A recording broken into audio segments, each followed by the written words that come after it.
Okay, hi everybody, and welcome back to our remote writing workshop. Last week we spoke about spicing up dialogue, which is mainly used in fiction writing. So today let's even out the playing field and let's talk about nonfiction writing. So we're going to talk about important tips to remember when writing nonfiction. So Erin, question number one, what is the most important thing about writing effective nonfiction? Well, one of the most important things to remember is in your control even before you begin writing, and that's expertise. So you want to pick a topic that you're an expert in well before you begin writing. You want to really become the go-to guy or gal for your subject matter, the expert. So you want to establish your uniqueness, and then you want to try and get out there and be seen. So whether that's through speaking or training or coaching or consulting, you want to get your name out there. You want to gather testimonials, publish your bio online. You can join an association that can benefit from your expertise, seek out a leadership position in that association. So all of these things will help establish you as an expert in your field before you begin writing. And then as an expert, you're going to have the authority to write on your subject, and your readers will trust you, and then they will buy your book. Otherwise, why would anyone read what you've written? As best-selling author Tucker Max said, and I always like to remember this, if something is easy for you, but it's hard for other people, then that's your book topic. I thought that was great. Yeah, that's a great quote. Something also to remember is credentials are very important in nonfiction writing as well.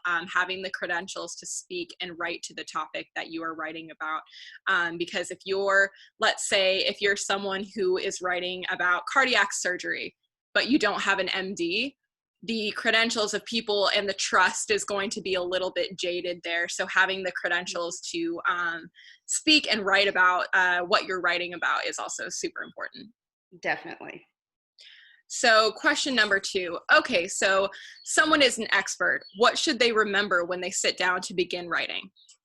Okay, so when you're ready to begin, you want to start with getting to know your competition. So research what else is out there. So just start Googling, hop on Amazon, and discover among your competition what's missing and how you can fill that information gap. So what can you offer in your field in the subject that's unique, what hasn't been done yet? So you don't want to write what's already been written, obviously. So you want to find a new perspective to offer readers. You also want to tell a memorable story to present your topic. This is a great way to begin and also throughout your book. We all love stories. It's just natural. We share stories over the water cooler. We tell bedtime stories to our kids. We binge stories on TV. And as humans, we remember stories much better than formulas and academic rules and ideas. So write about experiences and give examples so that your readers will remember your ideas.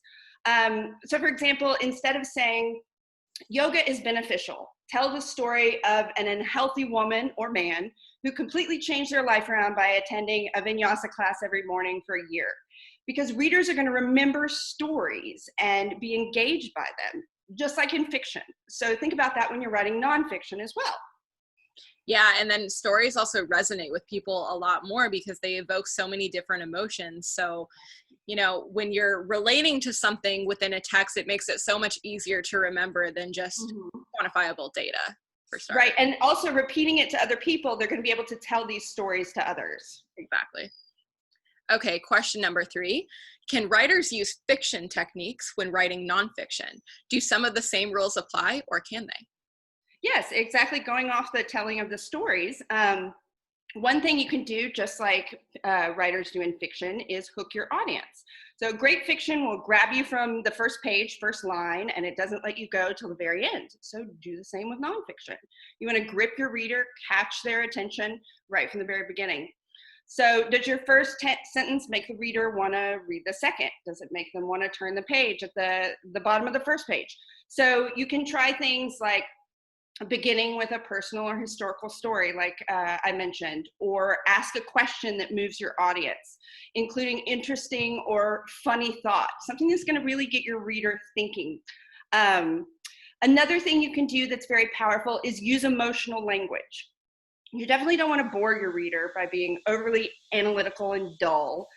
You don't have to use an academic tone or overly complex sentences to make yourself seem more credible, like more of an expert. I know that's tempting for some people, but it's not going to engage your reader. So instead, use more description, more passion, show some flair. You can use evocative words that stir up emotions in your readers, words like dynamic or effortless or shocking. And these make readers feel your content.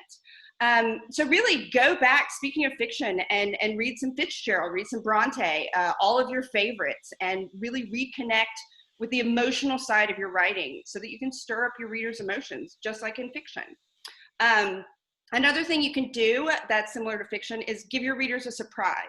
Everyone loves a twist, so like a plot twist, you can do that in nonfiction. Your readers are going to remember things that are outside of the norm.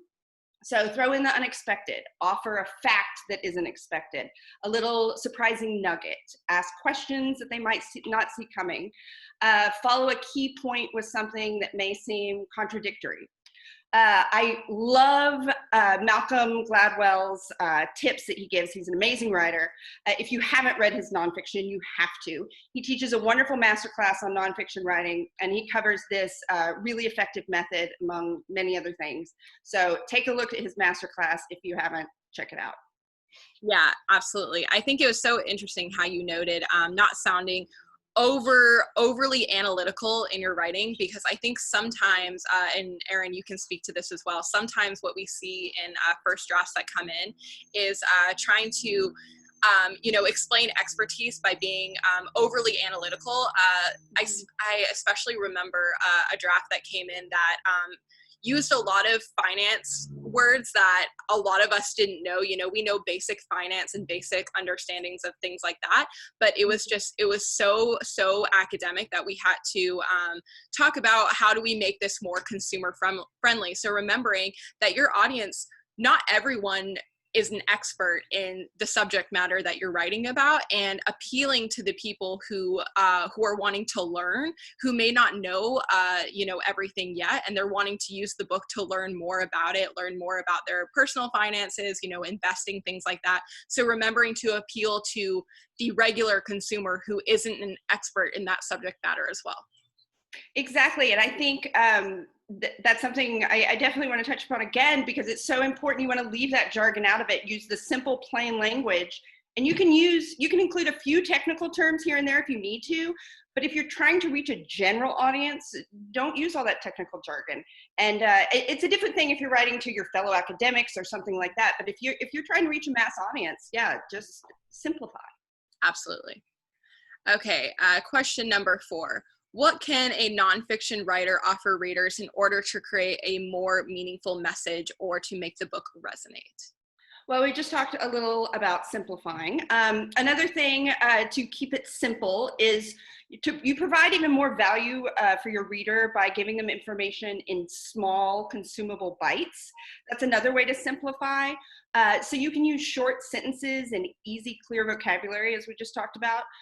Break down ideas. Use short paragraphs and even a lot of white space visually, but really aim for tight, simple writing. This is how you're going to get even difficult information across to a very general audience.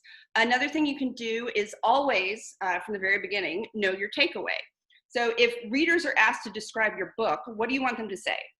So you really want to know and clarify your benefit from the very beginning, and you should clarify this for your readers as well. What are your readers getting from reading your book? So have a clear purpose, make your case. So if your goal is to share information, you want to reward readers with new information. If you're offering a solution, provide readers with an action plan, or tell them what not to do. If you want to teach readers, leave them feeling that they've learned what you've wanted them to learn and what you promised they would learn. So the takeaway from your book should be the achievement of the goal that you've clarified before you've even started writing. Also, you want to write, this is so important, I think, write honestly and authentically, because your readers are going to be able to sense this. Your nonfiction writing is an extension of you, especially if you've established yourself as an expert, you have a business. And so when you write, imagine you're communicating with your clients and customers. So you want to be clear and forthright and sincere. You want your readers to trust you.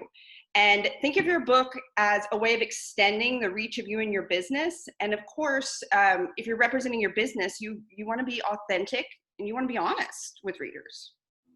Absolutely. Yeah. Those were great tips for nonfiction effective writing, Erin. So what is this week's assignment? Okay, I think this is so useful, and this plays off something else that Malcolm Gladwell teaches in his masterclass, and I thought this was so helpful.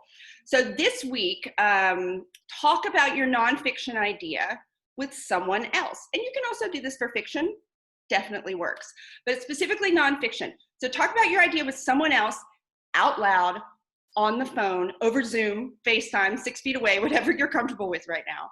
But test the idea, explain it, and talk it out. So what does the person you're speaking to, what do they find interesting about your idea? Why? When do they get bored? When do they get excited? What questions do they have that you still need to answer? People are more honest face-to-face or on Zoom or FaceTime or however you're doing this than when they're reading something that you've written. So if you're handing someone your rough draft, you're not going to get the same instantaneous and honest feedback that you're getting than if you're talking out an idea with someone. So also remember when you're doing this that sometimes what you find interesting is not going to interest your audience. So find out right now at this point by talking to someone else what does interest them. So it's kind of a great way to gauge your readers and audience before you start writing.